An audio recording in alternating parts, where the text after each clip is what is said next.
AR မှာပလက်ခေါင်းကြီးနဲ့တူနေတဲ့ဒီပစ္စည်းကဘာလဲဆိုတာသင်သိပါသလားတကယ်တော့ဒါဟာအစွမ်းကုန်တွက်လက်စွာမောင်းနှင်နိုင်ဖို့အတွက်အထူးထုတ်လုပ်ထားတဲ့ Voigt Schneider Propeller လို့ခေါ်တဲ့တလက်အမျိုးအစားပဲဖြစ်ပါတယ်သူ့အလုံးလုံးပုံကတော့စုံဝိုင်းပုံစံအောက်ခြေပြားပေါ်မှာ downlight တလက်တန်အများပြားကိုအရှိန်ပြင်းပြင်းနဲ့လက်ပတ်ပေးတာပါ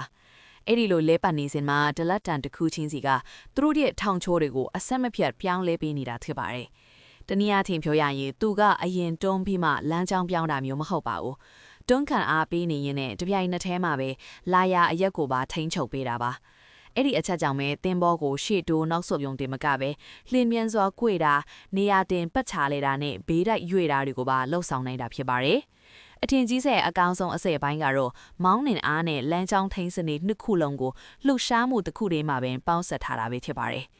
မောင်းနှင်သူကခလုတ်ကိုကင်တွယ်လိုက်တာနဲ့တင်းဘောကချက်ချင်းဆိုသလိုတုံ့ပြန်ပါတယ်။ဒါကြောင့်လဲစိတ်ကန်းကတ်တာစိတ်ကန်းကခွာတာနဲ့အချင်းမြောင်းတဲ့ဤလမ်းကြောင်းတွေမှာကွေးဝိုက်တာမျိုးတွေအတွက်အထူးပဲအသုံးဝင်လာပါတယ်။အဲ့ဒီအချက်ကြောင့်ပဲ tugboats တွေ ferries တွေနဲ့စိတ်ကန်းဝင်ဆောင်မှုပေးတဲ့တင်းဘောတွေမှာဒါကိုအသုံးများကြတာပါ။အလွယ်ဆုံးပြောရရင်တော့သူက propeller ရော rudder ရောအထိနှစ်မျိုးစလုံးအလုပ်လုပ်ပေးတာပါ။ဒါပေမဲ့သူ့မှာအားနည်းချက်တွေလည်းရှိပါတယ်။သူ့ရဲ့ဒီဆောက်ပုံကပုံမိုရှုပ်ထွေးပြီးကုန်ကျစရိတ်လည်းပိုများပါတယ်။အရှိန်ပြင်းပြင်းမောင်းနေတဲ့အခါမှာတော့ရိုးရိုး propeller တွေလောက်ဆွမ်းဆောင်ရည်မကောင်းတတ်ပါဘူး။နောက်ပြီးရေထဲမှာရှိတဲ့ကျိုးဝေရေမောင်ပင်တွေနဲ့ပလတ်စတစ်အမိုက်တွေရဲ့အန်တီရေကိုပို့ပြီးခံရလွယ်ပါတယ်။အဲ့ဒီအရာတွေနဲ့ညှိမိသွားပြီးဆိုရင်ပြဿနာကိုဖြေရှင်းရတာပို့ပြီးခက်ခဲတတ်ပါတယ်။အဲ့ဒီလိုအကြောင်းရင်းတွေကြောင့်ပဲသူ့မှာထူးခြားတဲ့အားသာချက်တွေရှိနေပေမဲ့တင်ဘောအမျိုးအစားတိုင်းမှာတတ်ဆင်အသုံးပြုခြင်းမရှိတာပဲဖြစ်ပါတယ်။တကယ်တော့ဒီစနစ်ကအစွမ်းကုန်တွက်လက်ဖြက်လက်ဖို့လိုအပ်တဲ့ရည်ရင်တွေအတွက်သာ